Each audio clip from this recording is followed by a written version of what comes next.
मेरा नाम आसिया है। मेरी उम्र 18 साल है। मेरा इस दुनिया में कोई भी नहीं है। मैं एक बंगले में मुलाजिम हूँ।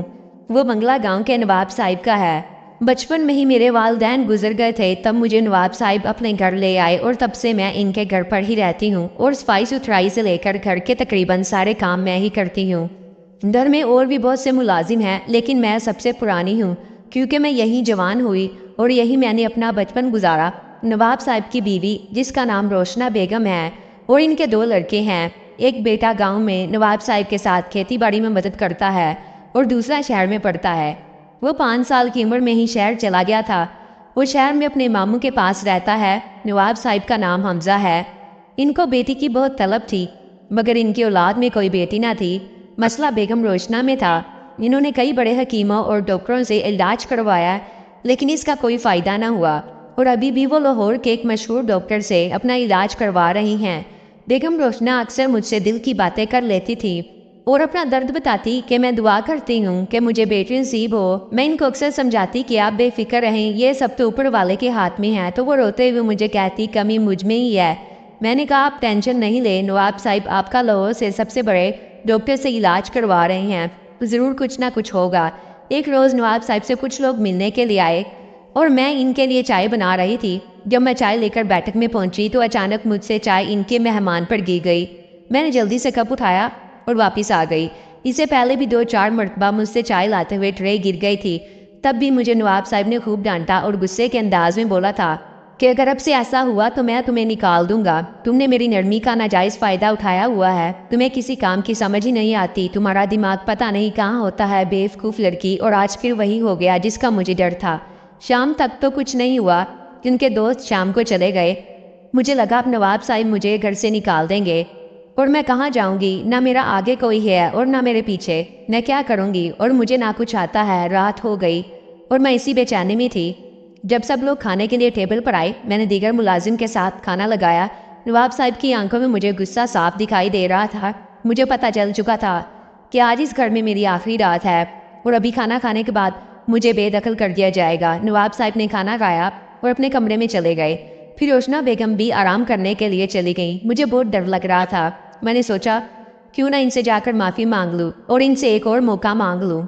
मेरी दोस्त रुखसाना, वो भी वहाँ खाना बनाती थी। मैंने इसको बताया। इसने भी मुझे यही मशवरा दिया, बेहतर यही है कि तुम जाकर माफ़ी मांग लो। ये बड़े लोग अपनी अना में आकर हम जैसे लोगों को कहीं का नहीं छोड़ते।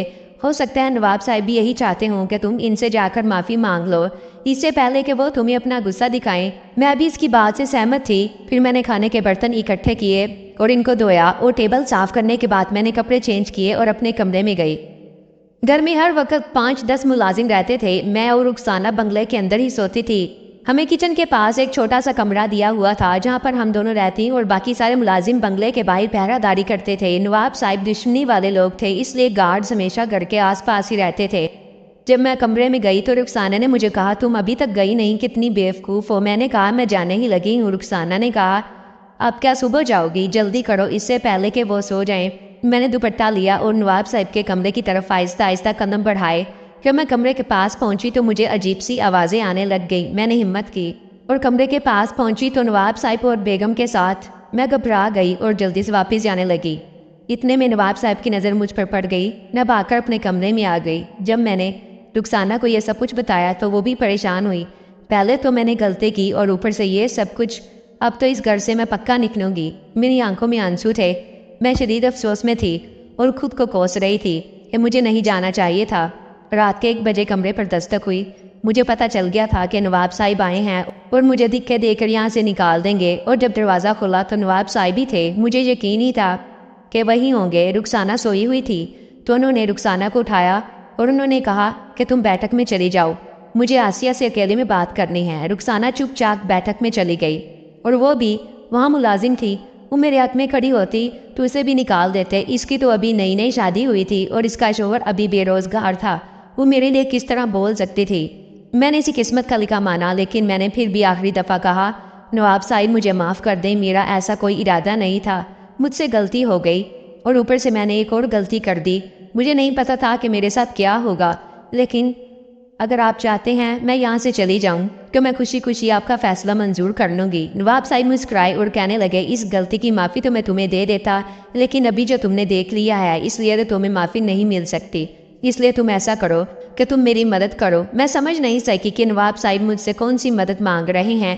میں نے کہا نواب صاحب آپ کیا بول رہے ہیں؟ تو انہوں نے مجھے کہا مجھے حمزہ بولو، میں یہ نواب صاحب سن کر تھک چکا ہوں، مجھے میرے نام سے پکارو۔ میں نے کہا مجھے آپ کی بات بالکل بھی سمجھ نہیں آ رہی، آپ کو مجھ سے کیسی مدد چاہیے؟ میں تو ایک غریب لڑکی ہوں جس کا کوئی بھی نہیں ہے اور نہ میرے پاس کوئی دولت ہے۔ اگر میرے پاس کوئی دولت ہوتی تو پھر تو آپ کی مدد ضرور کرتی، اور آپ کو کس چیز کی کمی ہے بھی آپ کو میری مدد چاہیے مجھ جیسی لڑکی کی؟ مجھے سمجھ نہیں آئی۔ تو نواب صاحب نے مجھے بتایا تمہیں پتا تو ہے ہم بہت کوشش کر رہے ہیں، کئی ڈاکٹر سے علاج بھی کروایا ہے لیکن پھر بھی کامیابی کے آثار نظر نہیں آ رہے، لہٰذا میں چاہتا ہوں کہ روشنا بیگم کی جگہ تم۔